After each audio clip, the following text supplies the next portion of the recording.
Hey guys, welcome back to my channel. আমি রিয়া। তো আজকের একটা নতুন নাড়ু রেসিপি নিয়ে চলে এসেছি। অনেক খেয়েছো নারকেল নাড়ু, আজকের আমি দেখাবো পেঁপের নাড়ু। তো প্রথমেই পেঁপেটাকে চেঁচে নিয়েছি, তারপরে কড়াই জল দিয়ে স্বাদ মতো নুন দিয়ে ওটাকে সিদ্ধ করে নেব। তো আমার পেঁপেটা সিদ্ধ হয়ে এসছে, এবারে আমি ছেঁকে নেব আর কি। ছেঁকে নেওয়ার পরে পরিষ্কার গামছাতে ভালো করে ছেঁকে নেব জলটা। নেওয়ার পরে গোটা গরম মশলাটা কড়াই নেড়ে নেব।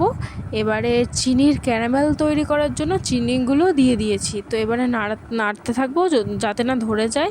আমার চিনির ক্যারামেলটা হয়ে এসছে। এবারে আমি পেঁপেটাকে দিয়ে দিয়েছি কড়াই। এবারে নাড়িয়ে নেব যতক্ষণ না আঠা আঠা হতে থাকে। এবারে গোল গোল করে নেব। আমার নাড়ু রেডি।